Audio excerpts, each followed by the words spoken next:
أعوذ بالله من الشيطان الرجيم. إن الذين قالوا ربنا الله ثم استقاموا تتنزل عليهم الملائكة ألا تخافوا ولا تحزنوا وأبشروا بالجنة التي كنتم توعدون. Berbahagialah orang-orang yang diberikan oleh Allah hidayah. Itulah nikmat yang sesungguhnya. Nikmat yang merupakan cahaya hidayah yang ada di hati seorang hamba. Walaupun mata seseorang tak bisa melihat, tapi ketika hatinya melek, dia bisa melihat hidayah. Dia bisa memahami ilmu-ilmu Allah. Maka hatinya lapang, melebihi lapangnya dunia, melebihi lapangnya langit dan bumi. Makanya Allah berikan kepadanya surga yang luasnya seluas langit dan bumi. Karena kelapangan dadanya, akibat hidayah yang Allah berikan kepada hatinya. Meski di dalam gelap, mereka menemukan cahaya. Dalam keterbatasan, mereka memancarkan keajaiban. Menyalakan cahaya ilmu, menyebarkan inspirasi, kisah penuh hikmah, melangkah bersama, merajut cita dalam pendidikan Islam. Inspirasi Rumah Ilmu, cerita inspirasi dunia pendidikan Islam. Assalamualaikum warahmatullahi wabarakatuh. Sahabat Roja di Rumah, masih bersama dengan kami di saluran tilawah Al-Quran dan kajian Islam dalam program acara kami Inspirasi Rumah Ilmu, cerita inspirasi dunia pendidikan Islam. Di kesempatan kita kali ini, kita berada di kota Cianjur, tepatnya di Jalan Hanjawar, di Dusun Sukadami. Kita berada di sebuah pondok pesantren, lembaga pendidikan Islam bagi para tunanetra, mereka yang Allah uji dengan penglihatannya. Mereka berada dalam kegelapan, tetapi mereka mencari cahaya, cahaya ilmu untuk menerangi kehidupan mereka di dunia ini sampai ke surganya nanti. Kita berada di pondok pesantren Sofia yang berada di Cianjur ini. Di sebuah sudut yang penuh keberkahan, berdiri sebuah pesantren yang istimewa. Pesantren Sofia. Pesantren Sofia beralamat di Jalan Hanjawar, Kampung Sukadami, Cianjur, Jawa Barat. Pesantren ini bukan hanya menjadi tempat belajar, tapi juga rumah bagi para santri tunanetra yang penuh semangat untuk meraih ilmu dan menggenggam mimpi. Dalam perjalanan, kami menggali inspirasi dari pesantren tunanetra ini. Kami diberikan kesempatan untuk berbincang langsung dengan kepala pesantren yang penuh dedikasi dan memiliki visi luar biasa untuk membimbing para santri tunanetra meraih ilmu dan kemandirian.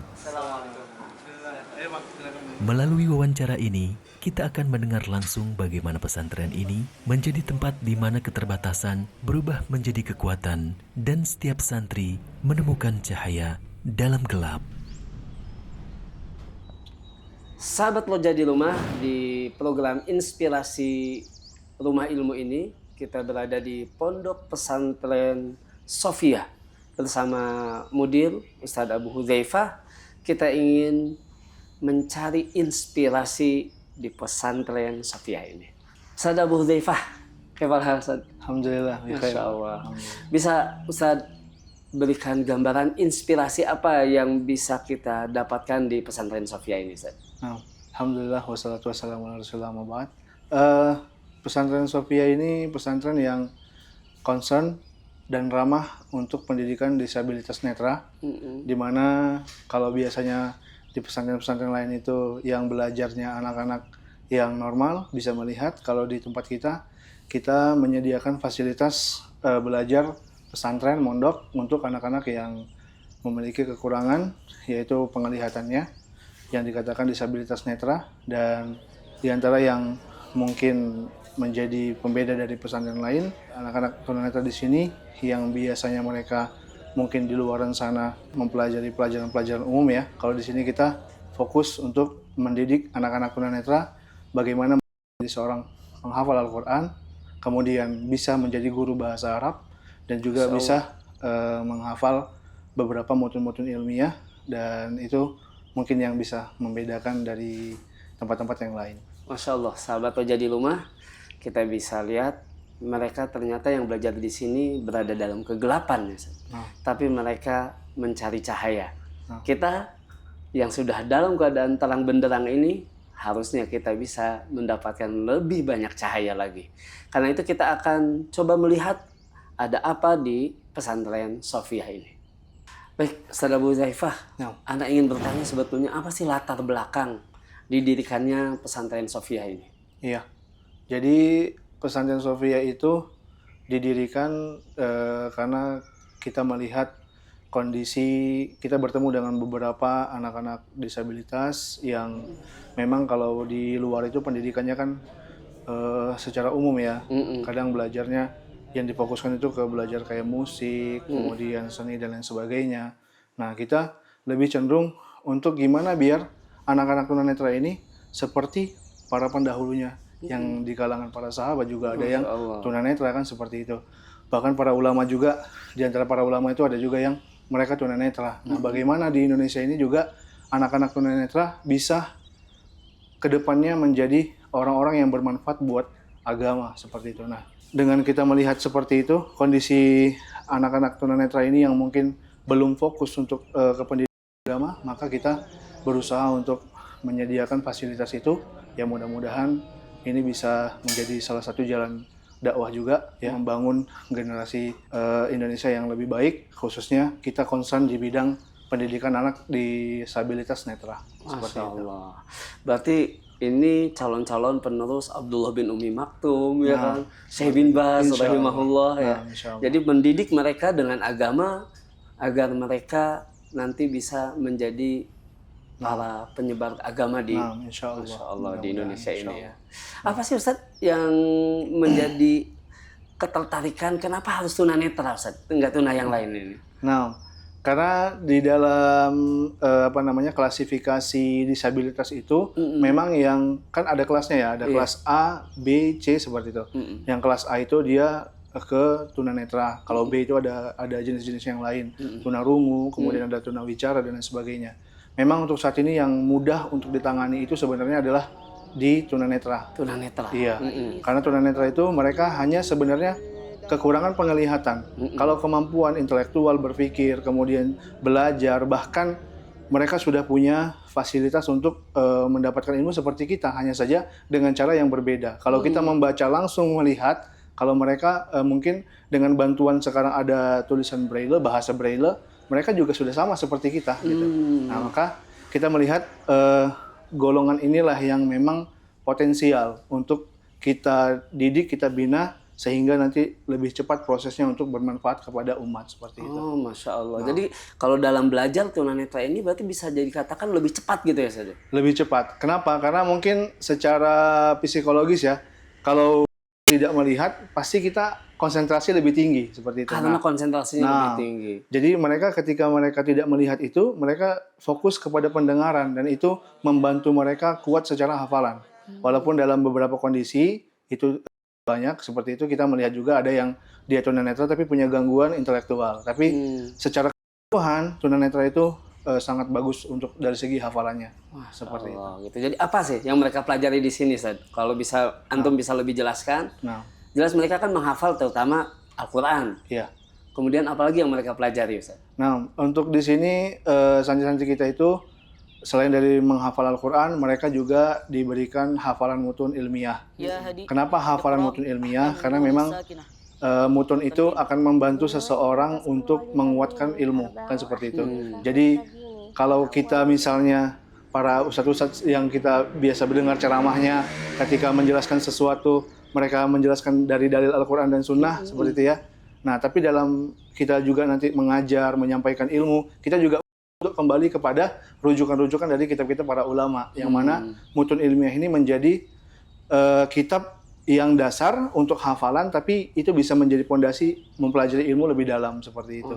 Kitab-kitab apa bisa disebutkan, Ustaz? Nah, jadi di sini santri-santri kita itu menghafal, kalau untuk tauhid mereka menghafal salah satu usul salasah. Masya Allah, ini yang banyak Nah, dihafalkan. yang banyak Umumnya di dihafal. pondok pesantren ya Ustaz ya. Nah, kemudian ada Qawaidul Arba. Qawaidul Arba. Nah, kemudian yang ketiga itu di matan tajwid ada Tuhfatul Atfal. Kemudian yang keempat ada qawaid Al-Arbaun An-Nawawiyah, kitab hadis. Nah, kemudian terakhir untuk ilmu bahasa itu ada Ajrumiyah. Masya Allah, cukup komplit berarti yang dipelajari ya Ustaz ya, dan dihafalkan. Dan bagaimana tadi karena disebutkan mereka tunanetra ini konsentrasinya lebih baik, dari santri-santri di sini Ustaz, untuk perkembangan hafalannya seperti apa Ustaz? Nah, alhamdulillah kita itu kalau untuk ngafal mutun kita sebenarnya kita tidak jadikan kurikulum yang 1 semester 2 semester enggak. Bahkan kita buat sistem daurah. Jadi untuk mengejar hafalan mutun itu kita kasih daurah 2 minggu misalnya atau seminggu mereka bisa hafal. 1 minggu atau 2 minggu bisa apa? Akan menghafal seperti contohnya Qawaidul Arba karena tidak terlalu panjang, yaitu seminggu biasanya sudah hafal. Kalau salah satu usul mungkin bisa sampai 2 minggu seperti itu. Kayak Tuhfatul Atfal, kemudian juga hadis arba'in itu biasanya 2 minggu sampai 3 minggu mereka sudah hafal. Nanti di akhir daurah kita buat ujian. Untuk hafalan Qur'annya sendiri gimana Ustaz? Untuk hafalan Quran itu minimal 15 juz. Minimal 15 juz. Tapi ada juga yang alhamdulillah selesai. Makanya kita bahasakan minimal. Minimal 15 juz. Tapi ada juga yang selesai sampai 30 juz alhamdulillah. Masya Allah. Sahabat Roja di rumah, Masya Allah. Mereka cahaya dalam kegelapan.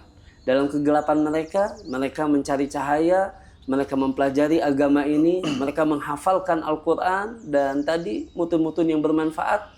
Maka ini tentu saja inspirasi bagi kita yang bisa melihat agar kita bisa lebih semangat lagi untuk mempelajari agama ini.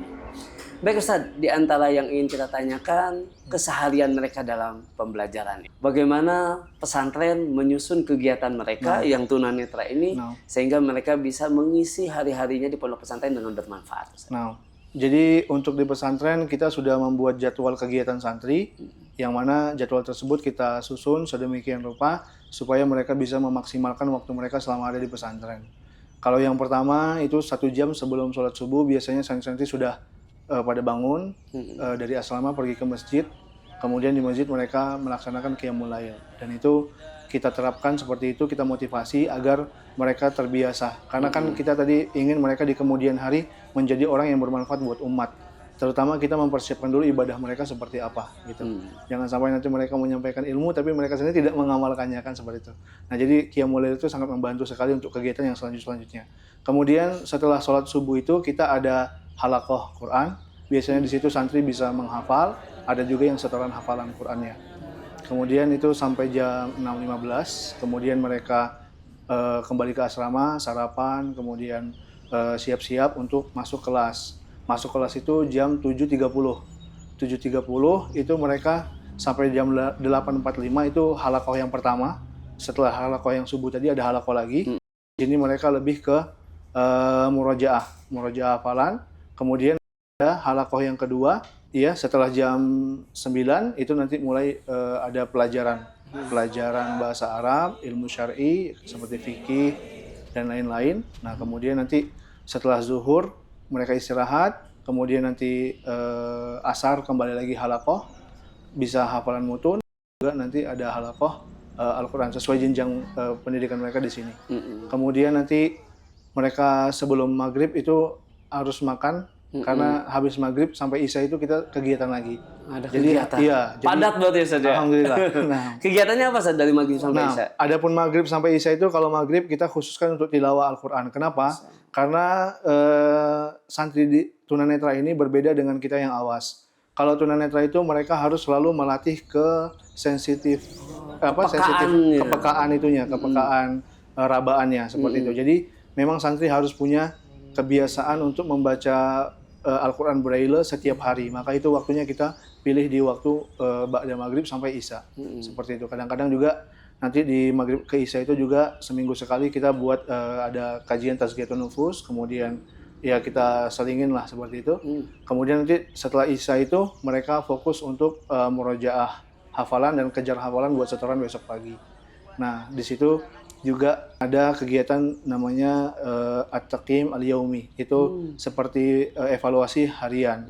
Jadi apa yang sudah dicapai hari ini, kemudian apa yang belum dicapai, apa yang perlu dikejar, apa yang sudah bisa, apa yang belum bisa. Nah itu dilakukannya setelah Isya seperti itu. Masya Allah. Setelah itu baru istirahat. Baru nanti mereka istirahat Masya Allah. sampai Itu jam berarti- 9, habis Isya sampai jam 9, nanti mereka kembali ke asrama, persiapan buat istirahat seperti itu. Masya Allah. Berarti hidup mereka benar-benar padat ya saja Nah, dengan hal-hal yang bermanfaat. Alhamdulillah. Alhamdulillah. Baik, untuk mendukung mereka tentu saja mereka butuh sarana prasarana. Juga tempatnya ini kan di Cianjur, di Hanjawar.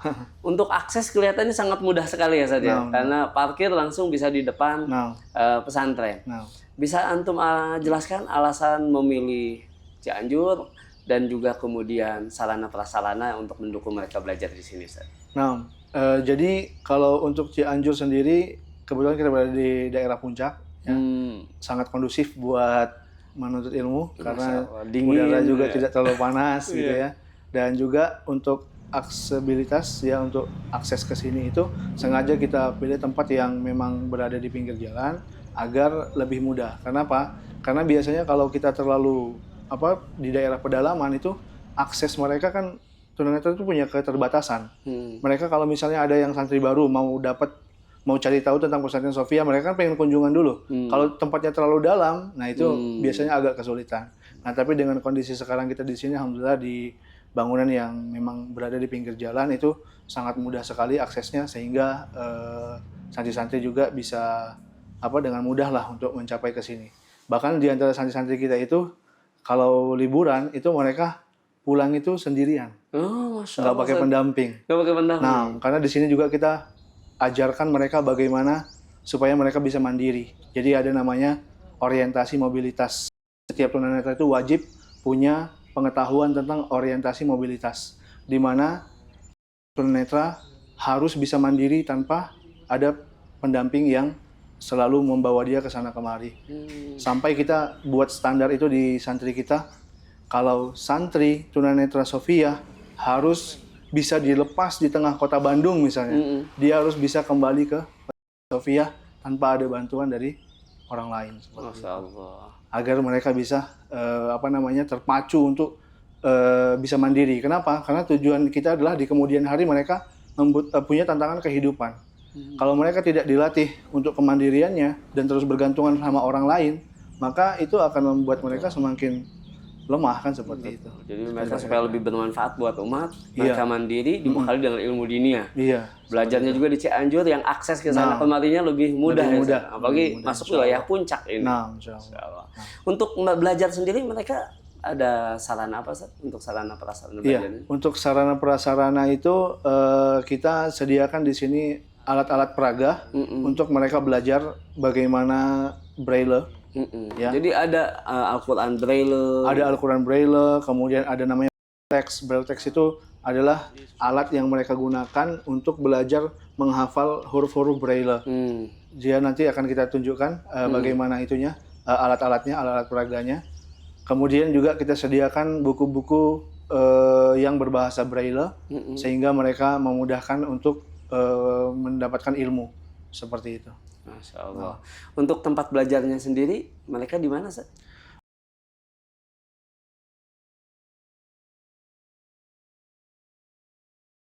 Kemudian di atas bangunan masjid itu kita ada aula juga, sering kita pakai juga buat kegiatan belajar mengajar. Masjidnya juga cukup nyaman karena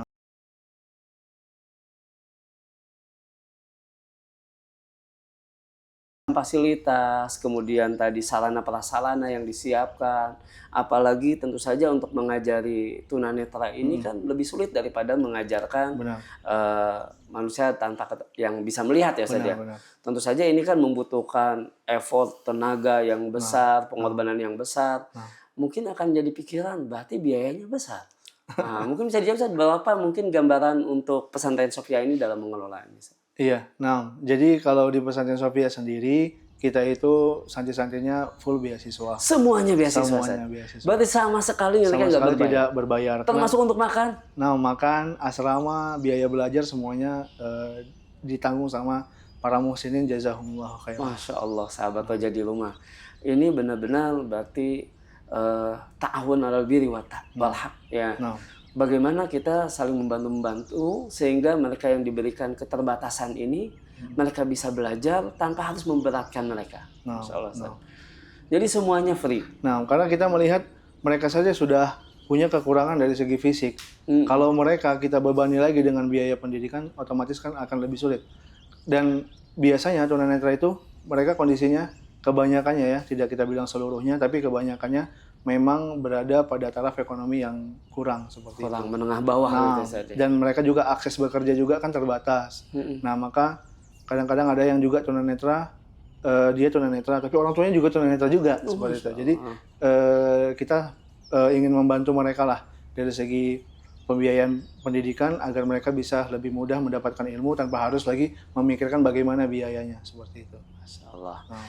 Baik Ustaz, kita menjadi lebih penasaran ini mengenai keseharian para santri di pesantren Sofia ini. Mungkin nanti antum bisa tunjukkan ya Ustaz ya. Boleh.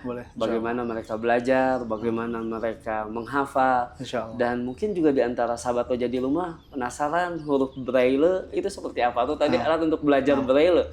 Sebetulnya kita juga bisa belajar mungkin ya Ustaz ya. Huruf-huruf braille Bisa, ini. insya Allah. Insya Allah nanti kita akan tunjukkan di pesantren Sofia ini. Dengan keyakinan bahwa keterbatasan bukanlah penghalang, mereka menghadirkan inspirasi lewat perjuangan dan keteguhan hati. Pesantren ini adalah bukti nyata bahwa keterbatasan fisik tak pernah membatasi kekuatan jiwa. Waalaikumsalam. Ini Pak, nah ini masjid kita. Kita mau lihat kegiatan santri. Santri Yang tadi mau udah kita belajar bahas. di dalam ya. Di sini. Sekarang. Fadal. Coba kita lihat kegiatan santri-santri ya. Nah. Ini kegiatan santri-santri kita, mereka sekarang sedang murojaah hafalan. Sedang murojaah hafalan.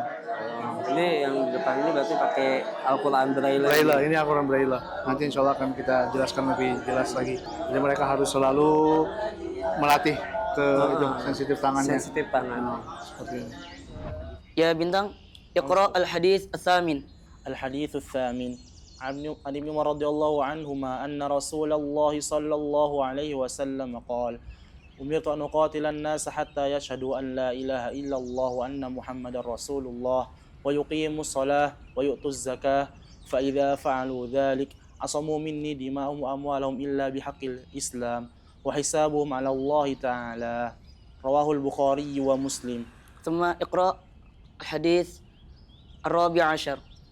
الحديث الرابع عشر عن ابن مسعود رضي الله عنه قال قال رسول الله صلى الله عليه وسلم لا يحل دم امرئ مسلم إلا بإحدى الثلاث الثيب الزاني والنفس بالنفس والتارك لدين المفارق للجماعة رواه البخاري ومسلم.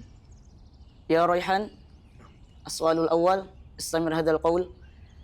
الأصل الثاني معرفة دين سابق الأدلة وهو الاستسلام لله بالتوحيد والانقياد له بالطاعة والبراءة من الشرك وأهله وهو 3 مراتب: الإسلام والإيمان والإحسان وكل مرتبة لها أركان فأركان الإسلام 5: شهادة أن لا إله إلا الله وأن محمد رسول الله وإقام الصلاة وإيتاء الزكاة وصوم رمضان وحج بيت الله الحرام. أسبق. السؤال الثاني اعلم أرشدك الله. اعلم أرشدك الله بطاعته أن الحنيفية ملة إبراهيم أن تعبد الله وحده له الدين وبذلك أمر الله جميع الناس وخلقهم لها كما قال تعالى وما خلقت الجن والإنس إلا ليعبدون ومعنى يعبدون يوحدون. أسبق. يا هدي اقرأ أحكام النون الساكنة والتنوين. للنون إن تسكن ولتنوين 4 أحكام فخذ تبيني فالأول الإظهار قبل أحرفي للحلق ستبت فالتعريفي همز فهاء ثم عين حاء مهملتان ثم غين خاء والثاني إدغام ب6 أتت في يرملون عندهم قد ثبتت لكن اسمان قسم يدغم فيه بغنة بينمو علما إلا إذا كان بكلمة فلا ترجم كدنيا ثم صنوان تلا والثاني إدغام بغير غنة في اللام والراء ثم كررنه والثالث الإقلاب عند الباء ممن بغنة مع الإخفاء حسبك. السؤال الثاني اقرأ أقصى مد. والمد أصلي وفرعي له والسمي أولا طبيعيا وهو ما لا توقف له على سبب ولا بدونه الحروف تجتلب بل أي حرف غير حمز أو سكون جاء بعد مد فالطبيعي يكون والآخر الفرعي موقوف على سبب كهمز أو سكون مسجلا حروفه ثلاث فاعيها من لفظ وين وهي في نوحيها. حسبك. Setelah menyimak bagaimana kegiatan belajar para siswa tunanetra yang berlangsung dengan penuh semangat dan dedikasi, selanjutnya kita menuju penjelasan mengenai fasilitas kelas tempat mereka menimba ilmu, serta asrama yang menjadi tempat mereka beristirahat dan membangun kebersamaan. Ini kelas ruangan kita pakai buat kelas, Pak. Buat anak-anak belajar ya, anak Ustaz, ya? belajar. Ada kursi, Ya, ada kursi, meja, ada meja, sini guru.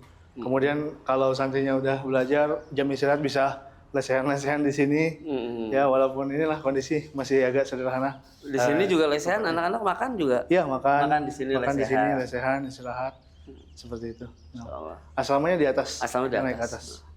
Ya. Ini kondisi ruangan buat musyrif. Buat musyrifnya, Buat musyrif. Masyaallah. Kalau asrama Untuk santri, santri? iya di sini. Kamar santri ada di sini. Ini kamar santri kita. Wow, Masyaallah. 2 tingkat Dua seperti tingkat. ini. Iya. Santri netra juga di atas. Tunanetra juga di atas, sudah biasa naik Sudah tangga ke biasa, atas. Masya Allah. Sudah biasa naik. Cukup nyaman ini Ustaz ya? Ya, Dan alhamdulillah. walaupun nggak pakai AC, udah dingin ini karena Dingin puncak. karena ini kan di puncak. Benar. Seperti inilah sehari-hari mereka dari asrama, nanti turun tangga itu sendirian, kemudian sampai ke masjid. Seperti itu. Ismi Khalid. Para santri tunanetra tidak hanya diajarkan ilmu agama, tetapi juga diberikan pelatihan untuk mandiri, melatih mereka agar tidak bergantung pada orang lain dalam menjalani kehidupan sehari-hari. Seiring berjalannya waktu, mereka telah belajar untuk mengenali setiap jalan dan arah yang harus mereka tempuh, dan mereka mampu berjalan dengan percaya diri. Meraba setiap jejak langkah yang mengarah pada tujuan mereka, baik saat pergi ke kelas untuk belajar maupun kembali ke asrama untuk beristirahat. Di ruangan ini kita bisa melihat langsung peragaan cara belajar mereka, mulai dari membaca dan menulis. Baik sahabat Loja di Rumah, kita sekarang akan mengenal media pembelajaran yang digunakan di Pondok Pesantren Sofia ini. Coba Bintang bisa dikenalkan apa saja yang dipakai di sini? Ya, yang ini adalah braille text. Braille text. Ya, buat menulis dan membaca. Jadi kalau kita itu tunanetra menulisnya dari kanan. Dari kanan ini misalkan huruf A, huruf alif ya, huruf titik 1. Ini setiap kotaknya ada 6 titik, 1 2 3 4 5 6. Jadi ada kode-kodenya dia. Misalkan huruf alif titik 1. Titik 1, terus ba-nya di sini 1 2. Terus ta-nya 2 3 4 5. Nah, ini adalah huruf abjad ya. Huruf hijaiyah ya. Hijaiyahnya. Nah, cara bacanya dibalik. Jadi nulis dari kanan, baca dari kiri seperti ini. Nah, ini cara bacanya ini. Ini alif titik 1, ba, ta, nah seperti itu. Jadi Masya Allah. Berarti ada kode-kodenya sampai ya ya? Sampai ya, sampai ya. Nah, ini buat menghapus. Ini buat menghapus. Jadi diginiin aja tidak langsung kehapus. Langsung ketekan lagi. Iya. Nah, seperti itu. Itu satu. Kemudian Ini satu, apa ini lagi? braille text. Nah, kalau ini dia buat penghitung alat matematika. Nah, jadi di sini ada kode-kode juga sama. Iya. Setengah hafal. Kalau sama kayak braille text, cuman ini buat di kertas. Oh. Jadi kita kalau nulis pakai ini, nulis kajian dan segala macam pakai ini. Kita taruh di kertas seperti ini. Ini misalkan kertas masukin sini, taruh di sini, Dijepit. ya kita nulis dari sini. Nah ini ada misal titik 1, 2. Besok kita ambil kertasnya, kita balik coba baca gini. Oh, Sama bacanya kayak di dibalik sini. lagi ya, tetap. Iya, dibalik lagi. Nah kalau ini itu sebenarnya ini sama kayak braille text, cuman ini dia langsung buat awal pembelajaran, awal banget dia pakai ini. Jadi dia di mana titik satunya dia langsung taruh di sini, misalkan paku kan ada pakunya di sini. Oh, harus pakai paku ya. Pakai paku ya. Ya jadi gitu. Nah ini Satunya ntar di sini 2, 3, 4, 5, 6 gitu setiap kotaknya. Jadi dia nggak perlu nulis lagi, tinggal masukin pakunya ke sini langsung kita baca gitu. Nah mungkin itu sih alat-alat buat tunanetra ya. Kalau Ini ada apa lagi nih di sini nih untuk kalau ini ya ini satu lagi buat bangun ruang. bangun ruang? Ya jadi ini setiap ini ada namanya, ini misalkan ini namanya ya limas ya. Iya, limas segitiga ya. Ya limas segitiga, limas segitiga ya betul. Terus ini contoh lagi ini tabung ya. Nah, ini tabung ya. Oh iya tabung. Ya, jadi setiap ini ada tulisan. Jadi coba ini bisa tahu ini bentuknya Iya, bisa apa tahu, ya? ya. Makanya tunanetra itu ketika belajar tuh perlu ada mikirkan kodenya, bentuk hurufnya, ya sama cara nulisnya itu tunanetra itu. Ya. Butuh berlatih itu ya. Ya, butuh berlatih ya. Baik, Gitu. insyaallah. Baik, jazakallahu khairan. Oh iya kan. Setiap alat memiliki fungsi yang tak tergantikan dalam proses belajar para santri tunanetra.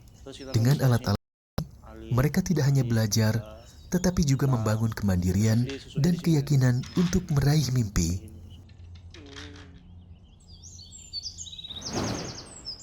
Mereka adalah bukti nyata bahwa keterbatasan bukanlah penghalang untuk terus belajar dan memiliki mimpi besar. Baik, assalamualaikum Bintang, sehat? Waalaikumsalam warahmatullahi wabarakatuh. Sehat. Insyaallah. Abu Lukman pengen nanya pengalaman selama di Pondok Sofiah gimana? Pengalaman di pondok, masya Allah ya. Ana pertama kali masuk di Sofia ini karena dulu Ana itu merasa apa ya? Jadi kok kan dulu Ana sekolah di SLB ya. Ana dari Lampung nih, di Lampung. Dan sekolahnya di SLB itu sekolah luar biasa. Jadi di sana itu anak-anak berkebutuhan khusus semua. Jadi dan di situ agamanya minim, nggak ada ya. Oh, justru malah minim agamanya. Iya, Dulu waktu di Lampung iya, ini. malah minim.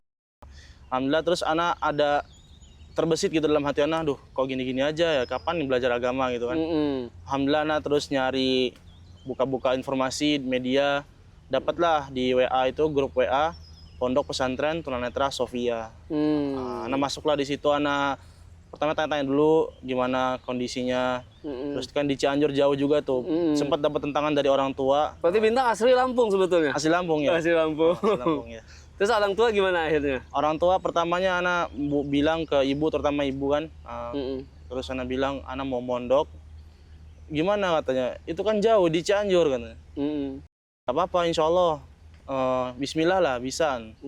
Ya udah akhirnya karena Ana juga yang menginginkan ke pondok kan, jadi ibu juga ya udahlah gimana kamu aja katanya. Ibu cuma bisa doain doang dari sini. Alhamdulillah akhirnya diizinkan, terus nggak ada survei tuh. Ana langsung datang langsung ya, belajar gitu. Sudah minta surat pindah ke sana ke Lampung gitu. Masya Allah. Langsung buka siap-siap baju, ayah yang nganterin kan ke sini. Udah nggak usah survei dulu, langsung belajar aja. Ya udah akhirnya datang ke situ, nah ada belajar. Nah itu pondok ini Sofia ini pertamanya belum sunnah. Belum sunnah, jadi masih campur lah gitu. Masih campur. Terus selama 3 tahun. Belum sunnah selama 3 tahun. Makanya Ana ikut 2 program. Program yang dulu 3 tahun itu Ana ya masih inilah nggak ada arah lah, kata nggak ada arah. Cuman belajar agama ya hafalan nggak ditarget, nggak ada setoran sama sekali. Maksudnya setorannya hanya sekedarnya saja lah gitu kan. Jadi awal-awal mungkin begitu datang belum sesuai harapan. Ya, belum sesuai harapan. Karena anak juga belum kenal sunnah waktu itu kan, belum kenal. Masih pengen sekedar agama aja, belajar agama. Pengen belajar agama. Iya, gitu aja. Nah, setelah 3 tahun? Setelah 3 tahun itu, anak atau mungkin tahun kedua ya, anak itu om Ana lah, paman Ana ngenalin anak sunnah ini yang bener gini-gini. Anak masih di Sofia itu, masih di pondok situ, di Sofia ini. Terus apa namanya? Anak juga bingung kok. Yang benar mana nih kan, masih karena di Sofia beda kan gitu. Masih sama aja kadang yang ada yang acara-acara seperti itu gitu kan. Ya. Terus datang juga teman Ana dari Maluku kan, yang satu angkatan sama Ana juga datang. Beliau kenal sunnah juga, kenal sunnah dari kakaknya, dari keluarganya beliau. Nah itulah kita saling menguatkan di situ. Ana dikuatkan sama beliau, bahwasanya gini. Tahun ketiganya disitulah ada perpecahan gitu. Nah, mujid kita yang sekarang nih Ustaz Abu Hudzaifah. Itu beliau datang ke pondok, awalnya ke Sofia itu, kan beliau dari Medan ya. Datang ke Sofia, awalnya beliau tuh mengira Sofia itu udah sunnah gitu. Karena pas kita ada beliau itu, ya santri pakaiannya sunnah gitu. Udah ya fisiknya gitu kan. Nah, ternyata pas beliau bilang kita harus seperti ini, akidah kita harus begini. Ya, ditentang sama para ustadz yang di sana. Akhirnya anak juga di situ banyak yang ditentang, teman-teman yang ya beda sama kita gitu kan. Heeh. Nah, jadi anak itu ada 4 orang waktu itu yang udah kenal sunnah, ada 4 orang. Kurang lebih ada 4 orang. Terus kita kan waktu itu tunanetra 20 orang tuh. 20 orang tunanetra semua satu pondok. Nah, akhirnya semuanya bubar. Semuanya bubar, tinggal kita berempat. Nah, itu akhirnya anak ngambil program yang 3 tahun ini. Oh, Jadi anak ini baru setelah 3 tahun ini program yang sudah terencana, bagus ya. bagus, hafalan ditarget. Ada visi-misi ya, ada visi-misi. Jadi di situ anak ya baru mengenal, oh ini yang program yang seperti ini yang benar kan gitu. Mulazamah programnya. Betul. Jadi kita ngafal Al-Quran tuh 15 juz minimal 3 tahun. Terus bahasa Arab mahir di lisan maupun tulisan gitu kan, bisa dalam sehari-hari kita bisa ngobrol. Kemudian menghafal setiap bidang ilmu satu matan ilmiah. Kayak kita di akidah kan ada usul salasah, qaidul arba, terus ada di arba'in nawawi, ada di hadis kan. Ada juga di tajwid kita udah tufatul atfal, sama di nazm jurumiyah untuk bahasa Arabnya. Bahasa Arabnya. Iya. Masya Allah. Jadi dari target-target ini selama 3 tahun bintang tercapai nggak ini? Alhamdulillah. Semuanya tercapai? Alhamdulillah tercapai semua. Alhamdulillah, Masya Allah. Alhamdulillah. Sahabat Roja di Lumah, 3 tahun ya. 3 tahun. 5 mutun ya. Alhamdulillah 5 terkuasai, mutun, alhamdulillah. 15 juz. Bahkan kalau Quran alhamdulillah lebih dari target ya. Walaupun belum tamat, Oh, doain lah. Masya Allah. Udah Minta berapa minta juz doa. nih, Bintang? Udah, alhamdulillah udah masuk 20 lah. Masuk 20. Iya, Berarti jadi- udah 5 juz lebih dari target ya. Alhamdulillah gitu. Mungkin mohon doanya buat teman-teman Roja di rumah gitu ya, biar bantu supaya doa. bisa menyelesaikan ya. ya? Biar bisa menyelesaikan gitu. Insya Allah kita doakan semua ya sahabat Roja di rumah ya. Insyaallah amin. Kemudian ketika di Cianjur ini belajar di Pesantren Sophia, ketika belajar program yang 3 tahun ini ada kesulitan nggak, Bintang? Awalnya tuh ada, karena mudir kita ini kan dia nggak tahu tunanetra kan, belum tahu tentang tunanetra. Jadi masih menyesuaikan gitu. Nah, kita juga masih jadi bahan percobaan lah gitu kan. Nah, makanya sebenarnya kita yang targetnya tuh baru selesai itu 2 tahun ke depan lah, 2 tahun ke belakang, 2 tahun ke belakang. 2 tahun ke belakang Karena ini baru setahun itu masih uji coba lah. ya. Mana pelajaran yang bagus nih mana gitu. Alhamdulillah 2 tahun itu ya Ustaz Abu Optimal. Deva juga Masya Allah beliau luar biasa perjuangan beliau untuk mendidik kita ya. Alhamdulillah 3 tahun itu kita semua ya tercapai lah gitu. Semua tercapai. Bahkan teman Ana yang dari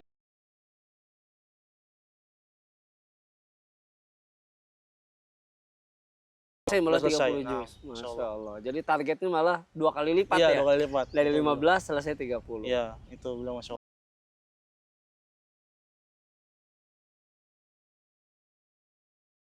Pas nanti selesai dari pesantren Sophia ini. Ya kalau sekarang kan masih pengabdian ya.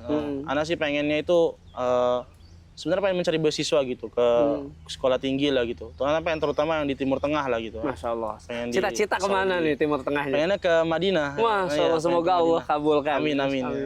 Ya, karena ya alhamdulillah sekarang pengabdian kan ya. Jadi mungkin ya sambil nyari-nyari beasiswa gitu. Nah, juga minta Insya Allah kalau bantuan lah diterima gitu di kan. Jamiah Islamiyah udah Insya langsung Allah. beasiswa itu Masya otomatis Allah, itu. iya, ya, tapi kan untuk kesananya itu perlu ya perjuangan. Betul. Insya Allah. Semoga Allah mudahkan. Amin amin ya rabbal alamin. Baik, ini ketika menghafal nih Bintang. Ya. Yang Bintang rasakan yang butuh tantangan dalam menghafal apa? Butuh tantangan ya untuk menghafal ya, semuanya butuh tantangan sih ya. Iya. Terutama dalam menghafal Quran itu perlu keseriusan. Kalau menghafal gampang ya, menghafal tuh gampang, menghafal gampang. Walaupun pakai braille ini. Iya gampang. Cuman yang paling susah apa? Menjaganya. Itu yang paling susah. Kalau menghafal itu ya, kalau anak yang sekarang itu alhamdulillah buat teman-teman anak juga yang sangkatan sama anak ini, target tuh mungkin 1 hari bisa hafal 2 Satu hari? Iya 2 lembar bisa. Untuk yang sekarang ini kan kita target tuh sebelum kita lulus harus udah 15 juz bahkan lebih kan. Nah itu kita menyelesaikan seperti itu. Jadi sehari 2 lembar.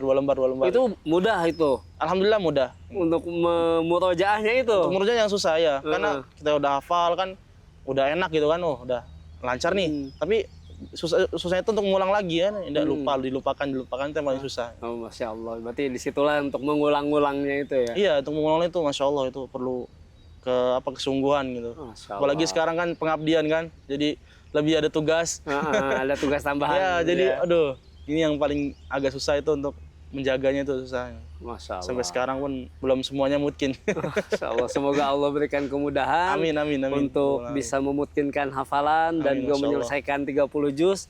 Dan tadi semoga Allah kabulkan harapannya bisa Amin, melanjutkan pembelajaran ke tingkat yang lebih tinggi, Amin, amin, Allah. tingkat perguruan tinggi, khususnya tadi di Jamiah Islamiyah ya. Amin, di amin, Madinah. ya. Amin. Semoga Allah mudahkan. Baik, ada pesan dan Pesan dan kesan ya buat teman-teman, terutama tunanetra nih ya. Iya. Tunanetra, buat yang apa namanya mungkin bingung mencari arah kemana gitu kan.